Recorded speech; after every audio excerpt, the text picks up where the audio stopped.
Yo, what up guys? Another day, another Clan War League content. Nandito pa rin tayo sa Bloodhounds Clan. Kasama pa rin natin dito sila Jun Gaming, Chili, Esports Ram at marami pang iba guys. As of now, ongoing tong round 6 ng Clan War League. Dalawa na lang ulit kami ni Jun na merong attack dito. Ayan, 5 attack sa kanya tapos isa sa akin. So ang gagawin ko dito, mauuna na akong babana at atakihin natin tong number 8. At gagamitan natin to ng Noah's Ark. So, ayun. Susubukan natin. Baka mapiso tayo pero try na lang natin. Plano ko dito, pa-fireballin ko tong monolith. Ayan, kukunin natin ng fireball and then drop na natin lahat ng mga troops dyan kung saan saan. Ayan. Naka-ready na ako dito.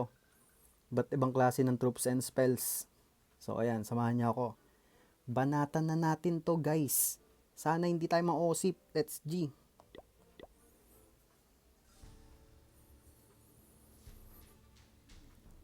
Okay, drop muna siguro tayo dito ng Archer. Check natin, baka may Tesla.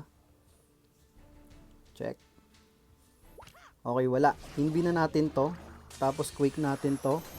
Fireball na tayo dyan. Tapos, drop agad natin to. Hop. Wait lang. Baka mategi si Warden. Drop na natin dito yung action figure and healers. Kalma lang, kalma lang, kalma lang. Drop tayo dito ng Druid. Okay, okay, safe. Drop tayo dito ng Golem, Ice Golem, Kokoloon, Apprentice Warden. Ayan, sama na natin dyan.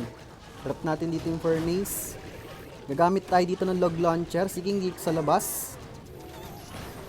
Uy, may Guardian na nangungulit. Gagamitan natin ng Log Launcher yung Town Hall. Para yung Triple Yetis natin ang bahalang kumuha dyan. Okay, kalmado lang tayo dito. Tinitira ng Guardian yung ano natin. Distract muna natin siya dyan. Drop tayo dito ng throwers. Grabe, napakaraming troops. Drop na natin lahat yung mga kung ano naman dyan. Tapos si RC dito siguro sa likod. Drop ko na si RC dito. Gamitin natin yung ano niya. Yung rocket spear. Drop tayo dito ng ng skeleton trap. Skeleton spell pala, sorry. Overgrowth muna natin tong Spitter. Tapos, drop tayo dito ng totem spell pang distract. I-rage natin yung mga troops natin dyan. Invi natin. Nako, nagkakagulo na boss. Kaya pa ba? Drop natin yung mga ibang troops natin dito. Kaya pa, may mga natitira pa. Okay, kaya pa to. Yung revenge tower na lang problema. Buhay pa si Queen. Magdadrop pa tayo dito ng totems. Grabe, ang dami ko pang troops. Di ko pa nadadrop. Nagkakagulo na tayo dito. Rumble na. Meron pa tayong spell support. Gamitin na natin dyan totem spell. Poison. Grabe, 5 pa yung nanonood. Drop na natin lahat yan. Grabe, di ko na na-drop lahat. Bahala na. Ayan, drop na natin lahat. Pero kuha natin to. Kuha natin ang Noah's Ark. Grabe, hindi kasi ako gumagamit nito guys. Kaya medyo nakakalito. Sobrang dami. Daming spells. Dami pang troops. GG's. Ayun, nakuha natin. So, good luck. Si Jun na lang ang merong attack dito. Ayan. Good luck, good luck. GG's. Ayun guys, fast forward tayo dito sa round 6. Tapos na, panalo pa rin ng Bloodhounds dito.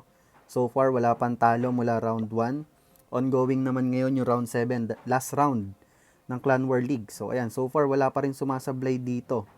Tapos ang may attack na lang ay dalawa ulit kami ni Jun. So as usual, mauna na tayong babanat. Napili ko ditong banatan yung number 6. Eto. So may naisip akong kalokohan dito. Hindi ko alam kung uubra. Pero gusto ko lang din subukan. Pag sumablay, sorry na agad. So ang plano ko dito, meron ako ditong Fireball Mass Ice Golems with rocket balloons. Ayan. Ito yung gagamitin nating, hindi ko alam kung yun ang tawag dyan. Pero ayan, labo-labo na. Bali, ang pinakaplano natin dito, gusto kong fireballin tong pinakagitna. Tapos i-giant arrow natin ng queen para ma-take down yung town hall. Pero, pag na-fireball ko siya mula dito, hindi ko muna gagamitin yung giant arrow ng queen. Kasi wala naman na magre-repair dito sa sa town hall. Makukuha natin dito yung yung builder hut. So after natin i-fireball yan, hayaan ko muna yung town hall dyan.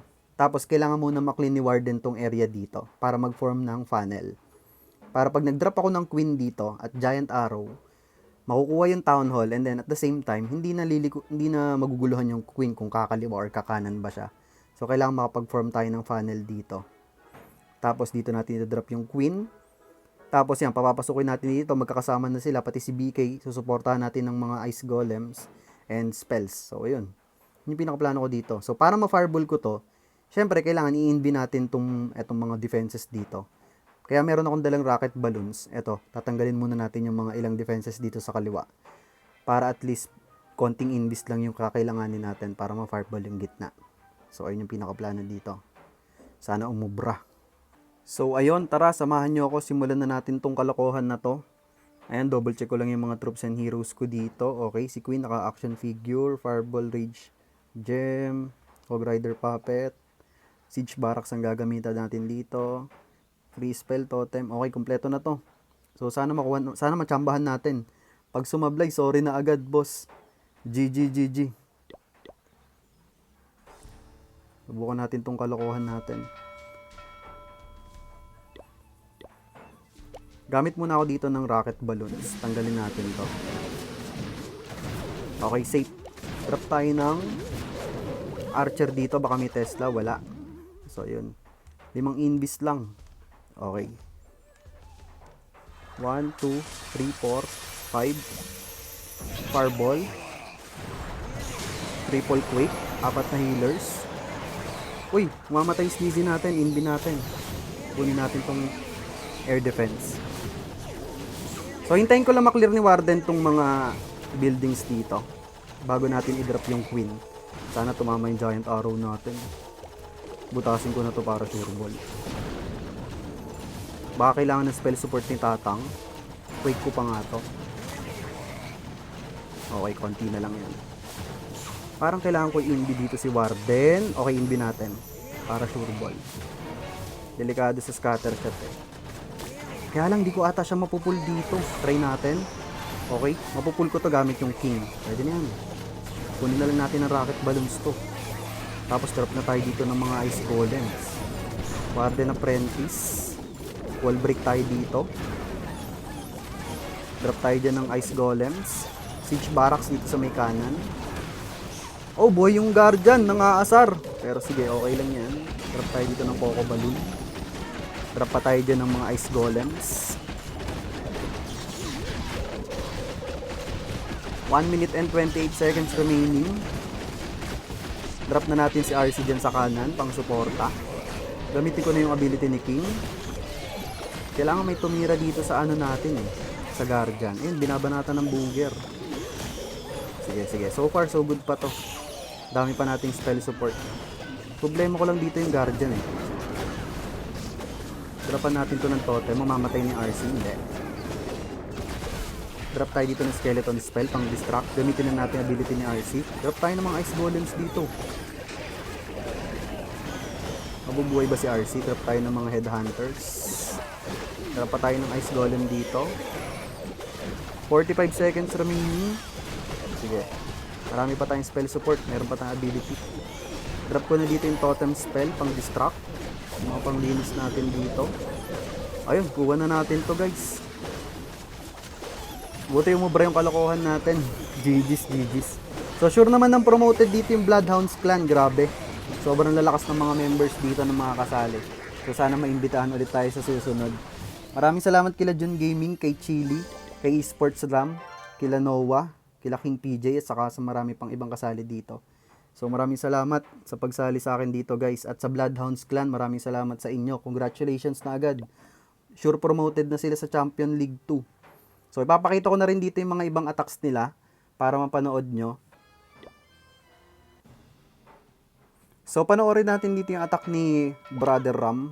Ayan. Meron siya ditong Fireball Meteor Golems. Tingnan natin kung anong gagawin niya dito. Okay, nag-start siya ng Invi doon. Invi. And then Fireball sa Multi-Gear. Nice! Ganda ng value. Ayun, nakuha din yung Revenge Tower. So okay, hintayin natin si Tatang dito. Dito niya din si Tatang sa may kanan. Ring base pala to. Double poison. Yung RC niya dito, naka-Hog Rider Puppet and Electro Boots. So mukhang hinihintay niya munang kunin yun. Okay, nice. Kinuha niya muna yung air defense para ligtas yung mga healers niya pagdaan dyan. Nice. Coco Balloons, Troop Launcher, Meteor Golems. Nag-drop na siya doon ng Totem Spell pang distract. And then the rest ng Meteor Golems dito sa baba. Si King and RC magkasama sa 6 o'clock. Triple Ice Golem yung laman ng CC. Okay. So far so good. Ang ganda ng flow ng troops and heroes niya dito.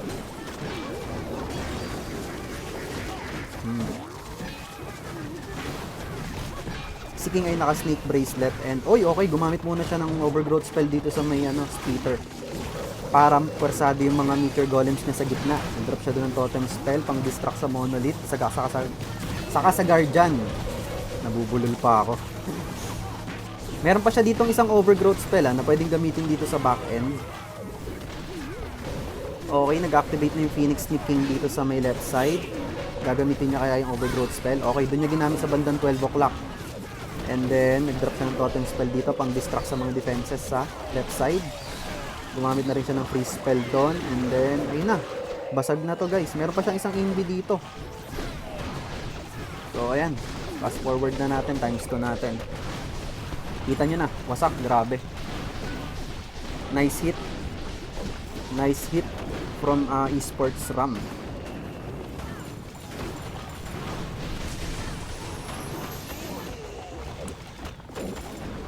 Yun. GG's.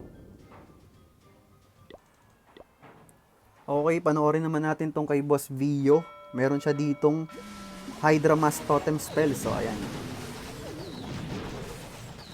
Nag-start siya dito ng Rocket Balloon sa may kaliwa. Nagsiset siguro siya ng pang Flame Flinger.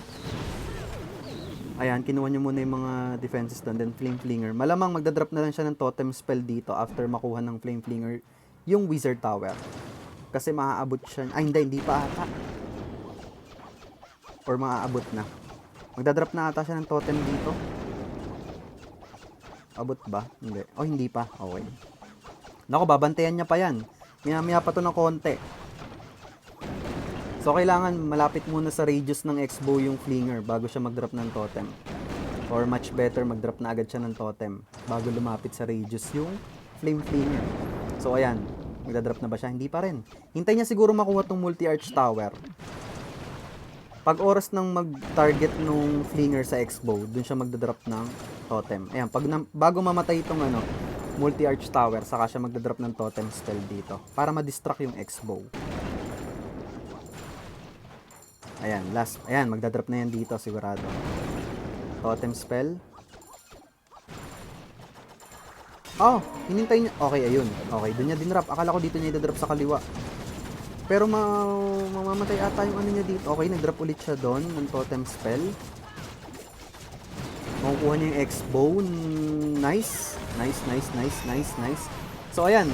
Makapag-create na siya ng funnel dito. Tapos, Giant Arrows sa 12 o'clock. And, ayun. Dito siya sa may 10 o'clock magdadrop ng Hydra. Dragons and Dragon Riders. With Minion Prince and Warden. Uy, may dalawang Black Mines agad doon. Okay, nag-drop na siya dito ng mga totem spells pang distract. Medyo masakit to Okay, nag-drop siya doon totem spell sa gitna. Hindi pa siya nag-Eternal Tomb. Grabe yan, laki na agad nung MP. Nag-activate na agad yung Dark Crown. Ayan, gumamit na siya dito ng Eternal Tomb and Healing Tomb. Si King nasa may right side, nag-pop na rin siya doon ng Spiky Ball. Dark Orb, ang dami niya pang spell support dito Ito yung Town Hall sa may back end.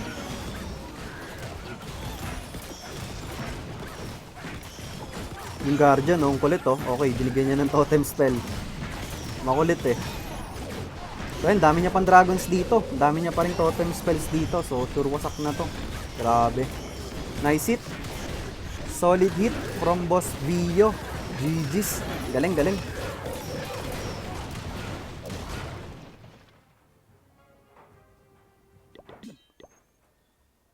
Okay, dito naman tayo kay Noah. Tingnan natin. Okay, ganun din. Meron siyang dala ditong Fireball Meteor Golems. Okay, yan talaga yung meta ngayon guys. Kung ako sa inyo, kung Town Hall 17 or Town Hall 18 na kayo, meron na kayong Meteor Golems, gamitin nyo ng gamitin. Pag-aralan nyo tong Fireball Meteor Golems. Sobrang sarap niya gamitin. So ayun, nag-invest siya dito ng Invis, dalawa lang, tapos Fireball sa Air Defense. Nice, ganda ng value. Ganda rin ang mapo-form na patting. So yun nga, gamitin nyo ng gamitin tong Fireball Meteor Golems. Masarap siyang gamitin kasi nga may Fireball. And then, at the same time, mataas talaga yung chance niya maka 3 star. Especially dito sa mga Classic Wars natin, Clan War Leagues, ganyan. At sa Legend League din, or sa Electro League, kung anong nasa ang league kayo, naglalaro kayo ng ranked game, eto, practicing yung Fireball Meteor Golem. Sobrang matutuwa kayo dito, guys. So, ayan, nag-drop siya dito ng totem spell pang distract kay Guardian. Si King nandito sa may left side, kasama si RC. Okay. Pero yung RC niya dito naka-Rocket Spear. Sige. Makulit talaga tong Guardian eh, oh. So far, so good. Ang ganda ng pating ng troops niya. Oy, ganda ng overgrowth spell niya dito sa may bandang right side. So, matik pa ganito lang talaga yung troops niya. Papunta sa taas. So, ayan, binabanatan na yung Town Hall dito. Low na yung ano niya. Queen ba yun? Okay, ginamit niya na yung Magic Mirror action figure. Meron pa siya ditong Rocket Spear. Ayun, ginamit niya na rin niya. Oy, tina-target yung RC niya ng Monolith, ha. Kita niya ba to? Oy, nice save. Nice save by the Fox. Clutch yun. Grabe, sobrang dami niya pang spell support dito. Hindi niya na ginagamit. Isaswag na ata ni Boss Nova to. Ilan pa to? 2, 3, 4, 5. Grabe, 6 housing spells pa to. Hindi niya na, kaya pwede niya na hindi gamitin. Pwede niya itapon lahat. Grabe. Napakahusay naman, bossing. So, ayun na nga. Swag, 3, 4, 5 swag, 6 housing spells. GG's. Nice hit by Noah. Galing. Ay, grabe. Ayun na nga. Grabe. Lupet. GG's. So, panoorin naman natin dito si King PJ. Meron siya dito, mukhang RC Walk Root Rider Smash to. Okay. Good luck. Hey, good luck. Tapos na pala, na 3 star na niya. Anong good luck? Sorry naman. So, ayan, nag-start siya dito ng RC Walk sa may left side. Meron siyang 6 na invis dito, So, hindi ko alam kung hanggang saang part yung gusto niyang kunin sa RC Walk dito. So, naka-Rocket Spear. Okay. Uy! Nagro yung Queen. Nice. Meron pa siyang 3 invis dito. Mukhang sa air defense pupunta to. Ayun nga. Hindi ko alam kung gusto niya kunin tong gitna sana. Or dyan talaga yung plano niya. Anyways, tignan natin. Meron siyang 3 totem spells dito and isang overgrowth spell. Okay. Nag-start na siya ng Root Rider Valkyries dito sa may 10 o'clock. Healers, Coco Balloons, Troop Launcher, and si Queen. Warden pala, sorry. Si Queen ay nandito sa may upper part to counter funnel. Sama niya ba si King sa loob? Hindi. Naka-snake bracelet yung King niya, so possible dito sa may right side. Ayun na nga, dinrap niya na si King dito sa right side. So, si RC nasaan? Hindi niya pa dinadrop ulit ba yung RC? Ayun, nasa gitna pala. Nasa gitna ba? Hindi ko na makita. Ito pala. Ayun, kakadrop lang niya. Sa likod ng Queen. Gumamit siya dito ng overgrowth spell sa core.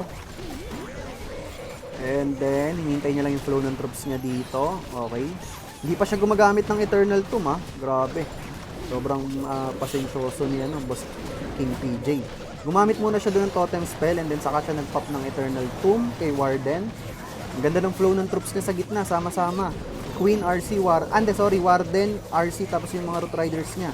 King and Queen magkasama dito sa labas. Meron pa siya ditong King and Queen's ability, Pero so far, mukhang wasak na talaga to. Kitang-kita na agad natin. Yung back end dito, Monolith Multigear, masakit pa to. Pero, dami niya pang dito, troops. And meron pa siyang abilities ni King and Queen. So, ayun, wasak na. Grabe. Husay. Nice hit from King PJ. Ayun, GG's. So guys, kung gusto niyo mapanood yung mga attacks nila Jun, ni Chili, punta lang kayo sa channel nila, alam niyo na yan, baka kasi i-upload nila. Ayun, balik tayo dito sa Glet. So si Jun na lang may attack ulit dito, 5 attacks.